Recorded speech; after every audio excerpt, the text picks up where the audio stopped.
El Ministerio Público solicita que se declare infundado la tutela de derecho. Señor magistrado, existe consenso a partir de la jurisprudencia, la doctrina, que la prueba prohibida o la prueba ilícita es aquella que se ha obtenido o incorporado al proceso con vulneración del contenido esencial de un derecho fundamental. También existe consenso que para aplicar la consecuencia que prevé una norma jurídica se debe acreditar, probar el supuesto hecho. El abogado habla de sospechas, no podemos hablar de sospechas. Para aplicar la consecuencia debemos estar seguros o haberse acreditado con el estándar requerido que se ha cumplido el supuesto hecho. En este caso específico, se debe haber acreditado que estos elementos de convicción que se están solicitando su exclusión fueron obtenidos o incorporados a través de la violación de un derecho fundamental. Luego podemos decir cuál es la consecuencia, que en este caso, de acuerdo a la ley, sería la exclusión. Pues bien, en este caso, señor magistrado, nos debemos limitar a los tres elementos de convicción que está precisando el abogado. Uno, el parte policial sin número, de fecha 22 de enero del 2020. Señor, primero dice que es, en el alegato del abogado dice que es infantil o increíble que se haya encontrado este CD en la oficina de la DIRCOCOR que está ubicado en el segundo piso de la comisaría. Efectivamente, la Dirección contra la Corrupción está ubicada en el segundo piso de la comisaría de Payet. Y el efectivo policial, lo que consigna en el acta es que le encontró en ese lugar. Bueno, pero eso, que aunque lo parezca increíble al abogado, ¿tiene relación con la vulneración de algún derecho fundamental del imputado? Ninguno, señor magistrado, no hay una relación de causalidad ahí. Segundo, dice que no hemos hecho nada por identificar a la persona. Bueno, la comisaría no tenemos el control, la policía no tiene control, es una comisaría donde funcionan diversas dependencias, ingresan diversas personas. O sea, ponerse a buscar quién dejó el CD, pues sería un acto tan infructuoso, que una pérdida de tiempo total. Se encontró un sobre cerrado y eso es un hecho cierto que se ha consignado en el parte sin número que ha hecho referencia el abogado. Segundo, señor magistrado, se dice aquí que una vez que el efectivo Guamán de la DIRCOCOR encontró este parte, ¿qué debió hacer? El abogado cuestiona que él solo lo haya recogido, que él solo haya hecho el lacrado o que no haya comunicado al Ministerio Público. Para él, el efectivo no debió hacer nada, pero eso no es cierto, señor magistrado. Aquí, más allá de protocolos, la investigación se rige por el Código Procesal Penal. Y el Código Procesal Penal, en el artículo 68, inciso D, ha establecido la función de la policía. Y una de esas funciones es recoger y conservar los objetos o instrumentos relacionados con el delito. Si la DIRCOCOR tenía una investigación por un presunto delito de corrupción contra efectivos policiales de la comisaría de Coyique y encuentra un sobre cerrado justo cuando se está realizando esta investigación para que se vayan a Cana los de Coyique, el sentido común le dice que podría tener relación con ese hecho. Por lo tanto, procede de conformidad con sus funciones a recoger esa evidencia y de conformidad con el artículo 68, inciso 2, en este caso, lo documenta. Y lo documenta a través del parte sin número, un documento. Segundo, señor magistrado, procede a hacer un mínimo acto de comprobación de la relevancia o de la utilidad de este sobre cerrado que se encontró. O sea, tiene que conocer qué es. Puede ser cualquier otro tipo de documento digital, puede ser, no sé, X posibilidades. Lo que hace es una comprobación. Procede a abrir el sobre, procede a insertarlo a una computadora, procede a copiar un audio, recién advierte que hay un audio, antes no podía saber que era un audio, procede a copiar el audio y luego procede al acta de lacrado. Y el acta de lacrado también es función de la policía. Está previsto en el artículo 68, inciso 2 del Código Procesal Penal. Esos dos actos no son ilegales. Esos dos actos no vulneran ningún derecho fundamental del imputado. Son funciones de la policía que tienen mandato legal y hasta mandato constitucional, señor magistrado. Segundo, o tercero, dice que también se había cometido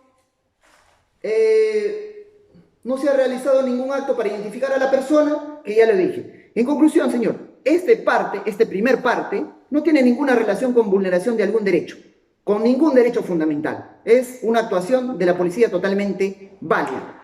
Segundo, solicita la exclusión del acta de lacrado de fecha 22 de enero del 2020 a las 16 horas, también firmado por el efectivo Guamán Sánchez David. ¿Qué dice este acta? Simplemente que la policía está procediendo dentro de sus funciones legales y constitucionales a guardar una evidencia que tendría relación con el hecho que están investigando. ¿Qué se debió realizar? Correctamente el efectivo policial realiza esta acta y realiza la cadena de custodia de esa evidencia. La cadena de custodia es un instrumento que establece el Código Procesal Penal justamente para garantizar la autenticidad de esta evidencia que se ha encontrado o para garantizar, como dice la doctrina, la mismicidad de la evidencia. Perfecto, dentro de sus funciones. ¿Este acta ha violado algún derecho fundamental del imputado? Ninguno, señor. Y ojo, que dice el contenido esencial de un derecho fundamental. El abogado ha señalado aquí que se habría violado con estos dos actos el derecho al secreto e inviolabilidad de las comunicaciones. Esta acta de lacrado no interfiere, no intercepta, no hace nada en las comunicaciones del imputado. Tampoco el parte sin número, señor magistrado. Entonces no hay una relación de conexidad entre uno y otro. Por eso consideramos que el acta tampoco ha vulnerado ningún derecho fundamental del imputado. Y como señalé, se ha garantizado el mismo efectivo policial, ha realizado la cadena de custodia con la misma fecha, el 22 de enero de 2020, describiendo el bien y describiendo lo que contenía, el audio que contenía el CD, con todas las características. Posteriormente, señor magistrado, como tercer elemento de convicción, se cuestiona el acta de escucha y transcripción de voz en audio de fecha 24 de enero del 2020, que fue realizado ya en esta oportunidad la escucha del audio que contenía el CD en la computadora de la DIRCOCOR. Fue diligencia que fue realizada con participación del Ministerio Público, participación de quien habla. Esto constituye un acto de investigación. Hasta aquí, señor magistrado, teníamos el CD. Teníamos que contenía un audio, pero no sabíamos cuál era el contenido, de qué trataba, qué relación tenía esta conversación con los hechos. Bueno, teníamos la sospecha inicial que estaban negociando bienes que habían sido previamente incautados por los imputados. Esa sospecha nos hacen llegar este audio y efectivamente cuando se procede a la escucha se advierte que hay una conversación de negociación de bienes, presuntamente de bienes y de bienes que tenían relación con lo que había sido objeto de incautación por los imputados. Pero sabíamos nosotros de quién era esa voz, quiénes eran los interlocutores. No, son 4 imputados en la investigación preliminar y diversos policías que intervinieron. 4 imputados, contra 3 se ha formalizado la investigación preparatoria y 1 ha quedado en investigación preliminar. Pero hasta ese momento eran 4 imputados. ¿Cómo saber nosotros de quién era la conversación o cuán relevante era para la investigación? Por ello se procedió a la escucha y transcripción. Y a partir de ese momento, de ese acto de investigación que hace el Ministerio Público con la policía dentro de sus facultades constitucionales, se advierte la sospecha que podría ser esta conversación del imputado León López. ¿Y por qué? Porque en la conversación, en la parte final, cuando el interlocutor le dice ¿quién eres o con quién hablo? Dice soy Luis León. Luis León. ¿Y quién es el imputado? Luis Giancarlo León López. Entonces, de ahí surge o de ahí recién el Ministerio Público y la policía puede tener conocimiento que esta conversación puede tener relación con una conversación del imputado Luis León López. Y, señor magistrado, el abogado dice que se debió seguir la formalidad prevista en el artículo 187, inciso 2, que dice que cuando se hace la transcripción se debe hacer con las partes. Pero se entiende con una parte que ya está plenamente identificada de quien nosotros le estamos atribuyendo que es una conversación. Si no tenemos conocimiento, ¿qué relevancia tiene que las partes estén ahí? Si ellos no tendrían nada que ver en un audio que se escucha, supuestamente. Ni siquiera podrían decir, o sea, cuál es la pertinencia o la relevancia que ellos estén. Bueno, se hizo ese acto. Pero aquí no se vulneró tampoco el derecho a la defensa, que podríamos decir que también es un derecho fundamental y cuando se afecta su contenido esencial podría excluirse un medio de prueba. No, señor magistrado. ¿Por qué? Porque cuando ya el imputado fue detenido, se dictó una detención preliminar en su contra, y cuando estaba detenido en la comisaría, se realizó su declaración. Y como ya teníamos el acta de escucha y transcripción de fecha 24 de enero, su declaración se recabó el 6 de febrero de 2020, el 6 de febrero, y con ese indicio de que en el audio se decía, yo soy Luis León, le preguntamos si era su conversación. Y él, en presencia de su abogado defensor, que estaba en ese momento ahí, se le puso a la vista el acta de transcripción de fecha 24 de enero de 2020 y se le dijo si ahí era su conversación o él reconocía haber tenido participación en esa conversación. Y él respondió, recuerdo que me llamaron a mi teléfono personal, número tal, a un mes aproximadamente de la intervención, y recuerdo haber mantenido dicha conversación. Es decir, recordaba haber mantenido dicha conversación. Y es más, para garantizar su derecho a la defensa que está alegando ahora el imputado, también se le hizo escuchar el audio. O sea, participó el Ministerio Público, participó el imputado y participó la policía.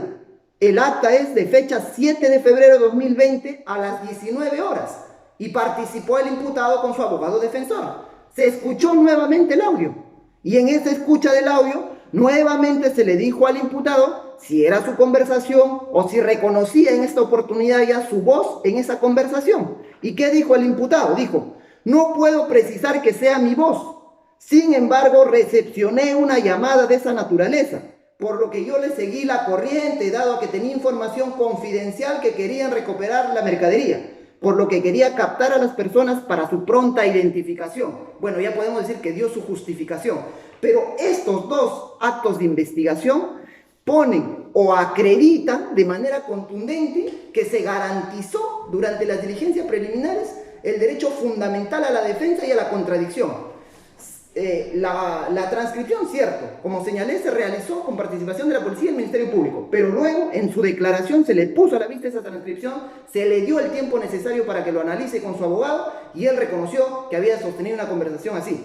Seguidamente se le hizo escuchar el audio con presencia de su abogado y él también señaló lo que ya he precisado. En ese sentido, señor magistrado, podemos ver que estos tres elementos de convicción no tienen ninguna relación con la vulneración del contenido esencial de algún derecho fundamental. No tienen relación con que estos elementos violen o hayan interferido o interceptado las comunicaciones del señor. No tienen relación estos elementos, estos documentos. Y segundo, he acreditado que el acta no ha vulnerado el derecho fundamental del imputado. Ni la defensa ni la contradicción. Por esos motivos, señor magistrado, el Ministerio Público solicita que se declare infundada la solicitud de tutela de derecho.